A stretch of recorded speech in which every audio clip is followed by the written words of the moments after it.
আসসালামু আলাইকুম সুপ্রিয় শিক্ষার্থীরা, আশা করি তোমরা ভালো আছো।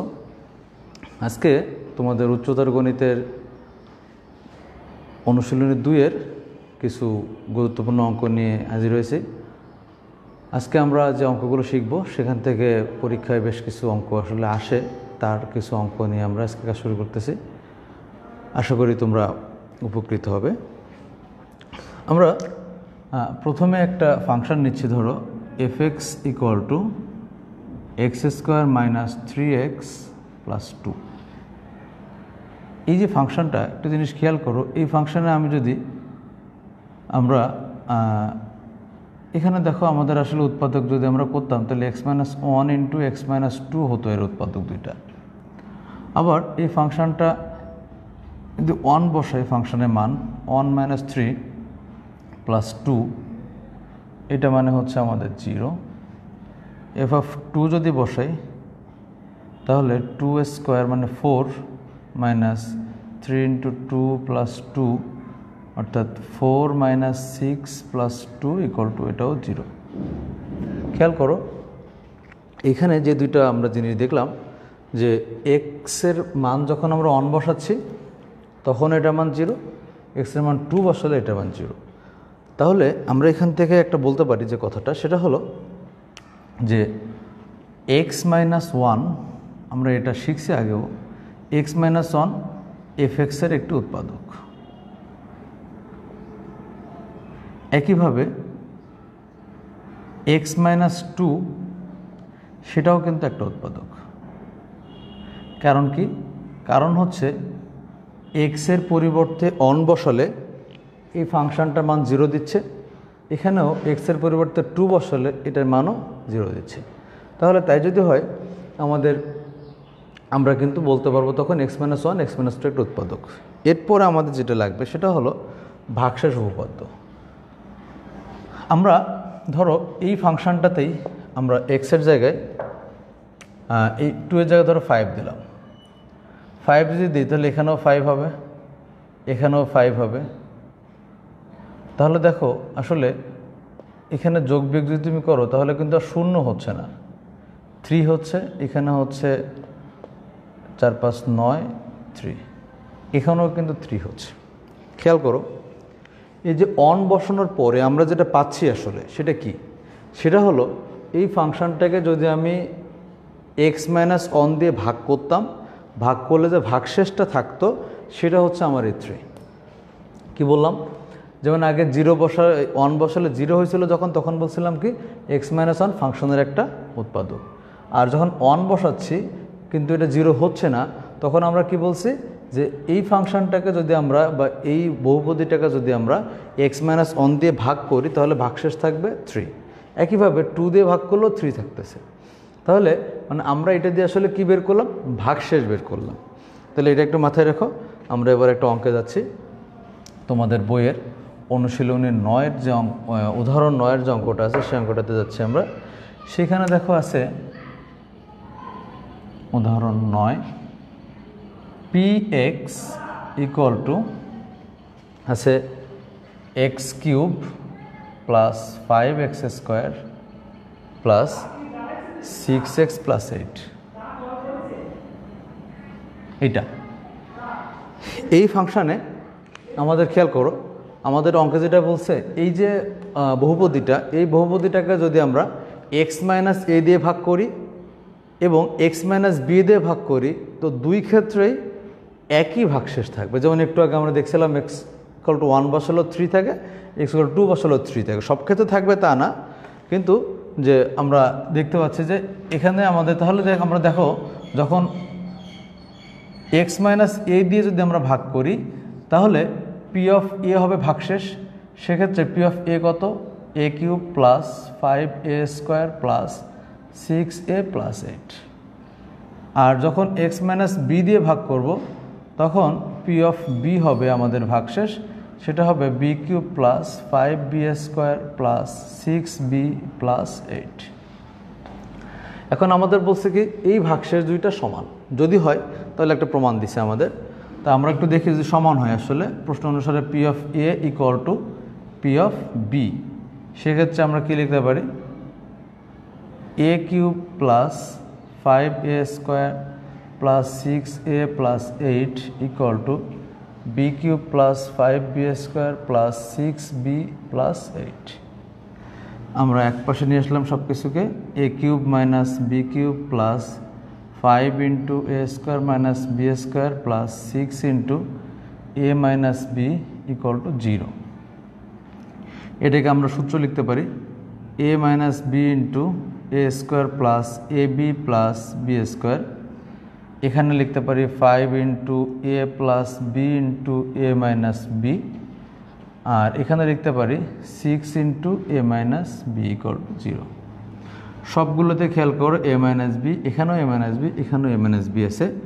তাহলে আমরা a মাইনাস b কমন নিতে পারি a square plus ab plus b square plus 5a plus 5b থাকে এখানে, আর এদিকে থাকে প্লাস 6 ইকুয়াল টু 0। আর প্রশ্নে একটা শর্ত দেওয়া ছিল আমাদের a not equal to b। তো a not equal to b শর্তটা দিয়ে আমাদের কি বোঝায়? আমাদের এটা বোঝায় যে a আর b সমান না। তাহলে দেখো এই জিনিসটা একটু তোমরা শিখে রাখতে পারো, a নট ইকুয়াল টু বির অর্থ কি a minus b not equal to 0। আমি যদি এটাকে এই পাশে নিয়ে আসি তাহলে a minus b not equal to 0। তাহলে a minus b not equal to 0 অর্থ কি যে এটা শূন্য না। তা যে জিনিসটা শূন্য না তাকে দিয়ে কিন্তু আমি আসলে ওই শূন্য ভাগ এটা দিলে কিন্তু সেটা শূন্য হয়ে যায়। যেমন আমি একটা উদাহরণ দিয়ে তোমাদেরকে এটা বোঝাতে পারি, সেটা হলো ধরো 2x ইকুয়াল টু যে 0 থেকে আমরা কিন্তু পরের লাইনে x ইকুয়াল টু 0 লিখে দিই। কেন 0 লিখতে পারি? কারণ এই 2কে দিয়ে এই পাশে ভাগ করে দেই, সেক্ষেত্রে x ইকুয়াল টু 0 হয়ে যায়। যেহেতু আমি নিশ্চিত যে 2 নিজে তো 0 না, এজন্য আমি ওটা দিয়ে ভাগ করতে পারি। কারণ এখানে আমাদের এমন কিছু আসতে হবে যেটা 0 না, যদি হয় তাহলে সেটাই 0 হবে ভাগ করলে। যাই হোক, তাহলে আমরা এখানে কি করলাম, এটাকে আমরা a মাইনাস b যেহেতু শূন্য না, তাহলে আমরা a মাইনাস b দিয়ে ভাগ করতে পারি। তাহলে আমরা যেটা পেয়ে যাব, আমাদের সেই প্রশ্নের আমাদের যে প্রমাণের লাইন, সেই প্রমাণের লাইনটা সাজায় লিখলাম a square plus b square plus ab 5a plus 5b plus 6 equal to 0। এটাই ছিল আমাদের প্রমাণের লাইন। এবার আমরা আরেকটা অঙ্কে যাচ্ছি একটু, আশা করি তোমরা বুঝতে পারছো অঙ্কটা। এই অঙ্কটা আরেকটা অঙ্ক হচ্ছে এই নিয়মের না, আরেকটা নিয়মের। সেই অঙ্কটা করতে গেলে আমাদের একটা সূত্র, একটা স্পেশাল সূত্র আছে এই অধ্যায়, সেটা একটু লিখে আমি এই সূত্রটা কাজে লেগে অঙ্কটা করব। a cube plus b cube plus c cube minus 3abc equal to half into a plus b plus c into a minus b whole square plus b minus c whole square plus c minus a whole square. এটা হলো আমাদের সেই special সূত্রটা। এই সূত্র কাজে লাগায় একটা অঙ্ক আমরা প্রথমে করব। এখানে দেখো তোমাদের অনুশীলনের 8 নম্বরে আছে অঙ্কটা। দেয়া আছে 1/a cube plus 1/b cube plus 1/c cube equal to 3/abc। এখান থেকে একটা কিছু প্রমাণ করতে হবে। তো আমরা দেখো সেই প্রমাণের দিকে যাওয়ার আগে প্রমাণ করতে হবে কি সেটা আমি একটু লিখি। প্রমাণ করতে হবে হচ্ছে bc plus ca plus ab equal to 0 আর a equal to b equal to c। এটা আমাদের প্রমাণ করতে হবে। এটা একটু লিখে রাখলাম আমরা। এখন দেখো আমরা এই অঙ্কটাকে আমরা এই সূত্রের মতো করে সাজাবো। কীভাবে সাজাচ্ছি একটু খেয়াল করো। আমরা যদি এটাকে এইভাবে লিখি 1/a cube 1/b cube 1/c cube minus এটাকে এই পাশে নিয়ে আসলাম 3 into 1/a into 1/b into 1/c equal to 0। তোমরা নিশ্চয়ই বুঝতে পারছো এটা আমি কী করছি। আমি জাস্ট 1/a কিউব ছিল সেটাকে 1/a হোল কিউব লিখছি, যাতে তোমাদের একদম সূত্রের মতো করে মিলে যায়। a cube plus b cube plus c cube minus 3abc। এটা এখন এর সূত্রটা কি? এটা এই সূত্র অনুসারে আমরা লিখতে পারি, দেখো half a plus b plus c into a minus b whole square plus b minus c whole square plus c minus a whole square equal to 0। এটা হলো আমাদের সূত্র, সেই অনুসারে এটা লিখলাম আমরা। এখন দেখো আমরা তাহলে একটা জিনিস এখানে খেয়াল করো, এই হাফ যেহেতু নিজের শূন্য না, তাকে আমরা ওই পাশে পাঠিয়ে দিলাম, শূন্যের সাথে গুণ করে সে হয়ে গেল শূন্য। আর এখানে যেটা থাকলো আমাদের সেটা একটু আরেকবার লিখতে হবে, একই জিনিস 1 - a 1 - b whole square plus 1/b - 1/c whole square plus 1/c - 1/a whole square equal to 0। দুইটা জিনিসের গুণফল 0, তাহলে অবশ্যই এটাও 0 অথবা এটা 0।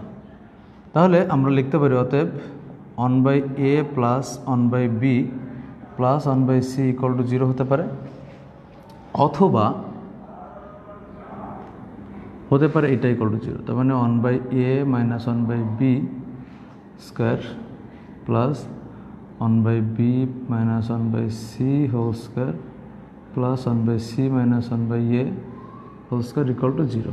এই জিনিসটা দেখো, দুইটা জিনিসের গুণফল ছিল 0, এইটা আর এইটার গুণফল 0, তাহলে আমাদের হয় এইটা ইকুয়াল টু 0 অথবা এটা ইকুয়াল টু 0। তাহলে আমরা বলতে পারি যে এটা ইকুয়াল টু যখন 0 তখন কি হচ্ছে দেখো, আমরা লসাগু করলাম এ বি সি লসাগু, এখান থেকে তাহলে ভাগ করলে থাকে বিসি প্লাস এখানে থেকে সিএ প্লাস এখানে থেকে এ বি ইকুয়াল টু 0। অতএব আমাদের এই এ বি সি এ পাশে গুণ করে দাও শূন্যের সাথে, BC plus CA plus A B equal to 0, এটা একটা।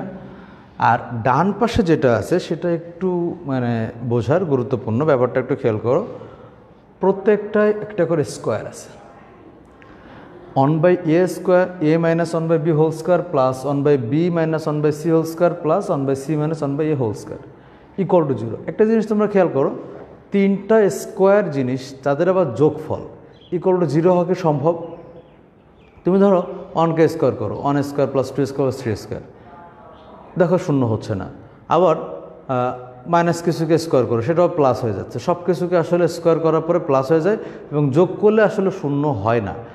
একটা জিনিস শূন্য হতে পারে, সেটা হলো এর নিজে যদি 0 হয়, 0 square plus 0 square plus 0 square, সেটা কিন্তু শূন্য হতে পারে, 0 হতে পারে। তাহলে আমরা এই কথাটা একটু এখানে লিখব যে তিনটা জিনিসের বর্গের যোগফল যেহেতু শূন্য, তাহলে প্রত্যেকটা জিনিস আলাদা আলাদাভাবে শূন্য না হলে আসলে এদের মান শূন্য হওয়া সম্ভব না। সুতরাং এইটা ইকুয়াল টু 0, এটা ইকুয়াল টু 0 এবং এটা ইকুয়াল টু 0। তাহলে আমরা লিখলাম, সেই কথাটা আমি লিখলাম না, তোমরা এটা একটু লিখে নিও। এইটার স্কোয়ার ইকুয়াল টু 0, এটা একটা আসবে। এখান থেকে আমরা পাবো 1/a - 1/b স্কোয়ারকে আমরা বর্গমূল করে দিলাম দুই পাশে, তাহলে পাচ্ছি 1/a ইকুয়াল টু 1/b, অর্থাৎ a ইকুয়াল টু b, এটা পাচ্ছি। আরেকটা কত, এটা 1/b - 1/c whole square equal to 0, সেক্ষেত্রে আমরা পাচ্ছি 1/b - 1/c, এটা ইকুয়াল টু 0। আর এখান থেকে পাচ্ছি 1/b ইকুয়াল টু 1/c, এখান থেকে পাচ্ছি b ইকুয়াল টু c। আর ফাইনালি এখান থেকে যেটা পাচ্ছি 1/c - 1/a whole square equal to 0, তাহলে 1/c - 1/a equal to 0, 1/c equal to 1/a, অতএব c ইকুয়াল টু a। তাহলে এই তিনটা থেকে দেখো a equal b, b equal c, c equal a, এই তিনটা থেকে আমরা লিখতে পারি a equal b equal c। তাহলে তোমরা খেয়াল করো, আমাদের যেটা প্রমাণ ছিল সেই প্রমাণের দিকে তাকাও। একটা হলো BC plus CA plus AB, সেটা আমাদের এখানে হয়েছে। আরেকটা হলো যে A equal B equal C, সেটা আমরা এই তিনটাকে সমন্বয় করে আমরা এটা বলতে পারি। তাহলে এটা আরেকটা অঙ্ক গেল আমাদের, এই অঙ্কটাও ইম্পর্টেন্ট ছিল। এরপরে একটা অঙ্ক আছে, যে অঙ্কটা আসলে পরীক্ষায় বিভিন্নভাবে আসে, সেটা একটু আমি তোমাদেরকে দেখাই দিচ্ছি। এসএসসি পরীক্ষায় অঙ্কটা বিভিন্নভাবে আসে। এই অঙ্কটা তোমাদের অনুশীলনীতে আছে 13-র গতে। এই অঙ্কটা দেখো, এটা আমাদের আর কাজে লাগতেছে না আপাতত। 13-র গতে যে সূত্রটা আছে, প্রশ্নটা আছে 13-র গ। এখানে আছে হলো a plus B plus C into ab plus BC plus CA equal to ABC. এটা যদি হয়, আমাদের প্রুফ করতে হবে হলো 1/a plus B plus C whole cube whole to the power 7 আর কি, equal two 1/a⁴ plus 1/b⁴ plus 1/c⁴। এটা প্রুফ করতে হবে। তো এটা আমাদের কখনো কখনো 7 দিয়ে থাকে, কখনো কখনো 9 দিয়েও থাকে, 5 দিয়ে থাকে, অনেক কিছু দিয়ে থাকে। তো অঙ্কটা আমরা কীভাবে করবো একটু দেখি। এটাকে গুণ করবো প্রথমে আমরা, a² b plus abc plus a² c plus b দিয়ে গুণ করলে ab²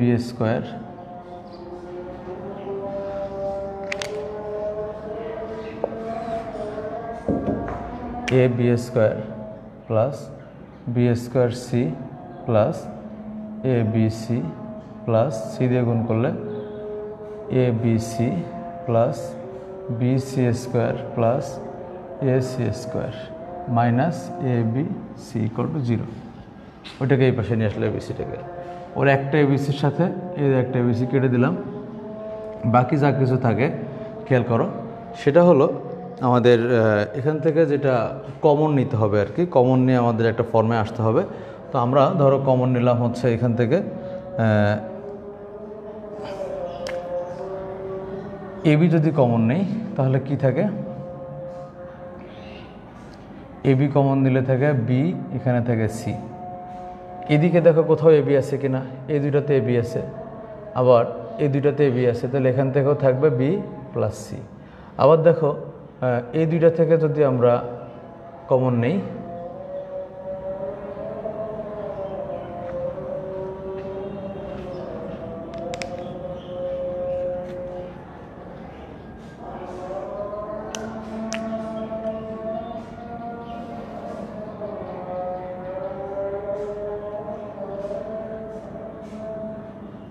ফাইনালি দেখো আমাদের যেটা আসবে সেটা হলো a plus B into B plus C into C plus A equal to 0। এটা আসবে আমাদের ফাইনালি। তো এইটা আনার জন্য আমাদের যেটা করতে হবে, তুমি এখানে যেটা করতে পারো যে কোনোটাই তুমি কমন নিতে পারো। নিলে তুমি দেখো আমরা যদি আসলে প্রথমে a প্লাস বিটা আনতে চাই তাহলে আমাদের যেটা কমন নিতে হবে সেটা হলো, আচ্ছা আমরা একটু লিখি এখানে কি কি আছে আমাদের, সেটা একটু লিখি। a² b plus abc plus a² c plus ab² b² c plus abc plus bc² plus ac² equal to 0। এখান থেকে তোমরা যদি ক্যালকুলেশন করো, ক্যালকুলেশন করার এক পর্যায়ে আমি একটু শেষ করে দিচ্ছি, এখান থেকে তোমরা একটু বিস্তারিত করবে, করার পরে আসলে যেটা পাবে সেটা হলো a plus B into B plus C into C plus A equal to 0। তাহলে তুমি লিখতে পারো a plus B equal to 0, অথবা B plus C equal to 0, অথবা C plus A equal to 0। তাহলে A equal to minus B, B equal to minus C, আর C equal to হচ্ছে minus A, এটা আসে। এখন তোমার যে অঙ্ক ছিল 1/, বাম পক্ষ যেটা ছিল a plus B plus C to the power 7, এখানে তুমি মান বসাই দাও। তুমি ধরো একে ঠিক রাখলা, প্লাস বি এর পরিবর্তে দেখো মাইনাস সি বসাতে পারো তুমি, প্লাস সি। তাহলে এখান থেকে তুমি পাচ্ছ 1/cc কাটা a টু দি পাওয়ার 7। আর এদিকে তোমার যেটা ছিল রাইট সাইডে যেটা ছিল 1/a³ a to the power 7 plus 1/b to the power 7 plus 1/c to the power 7, এটা ইকুয়াল টু তুমি লিখতে পারো 1/a³ ধরো তুমি ঠিক রাখলা, a7 আর কি, a7 ঠিক রাখলা, আর এখানে তুমি লিখলা 1/- b যেহেতু minus C to the power 7 plus 1/c to the power 7। এখান থেকে তোমার কি আসতেছে দেখো 1/a টু দি পাওয়ার 7, এটা আসতেছে minus C to the power 7 plus 1/c to the power 7। এই দুইটা কাটা দাও, থাকে তোমার 1/a টু দি পাওয়ার 7। খেয়াল করো এই যে অঙ্কটা, এই অঙ্কটাতে আমরা আসলে কি করলাম, আমরা এখান থেকে এটা ক্যালকুলেশন করলে এটা আসবে। আমি এটার বিস্তারিত তোমাদের দেখাইনি, আর 2-3 লাইন করতে হবে সময় স্বল্পতার জন্য। তাহলে a equal to minus B হলো, B equal to minus A, C equal to minus A, আমরা এটা বসিয়ে দিলাম। এটাতে যদি আমাদের 7 না থেকে 5, 9 যে কোনো একটা বিজোড় সংখ্যা থাকে তাহলে এই একই প্রমাণ আমরা একইভাবে করতে পারবো। তো ধন্যবাদ সবাইকে, সালাম।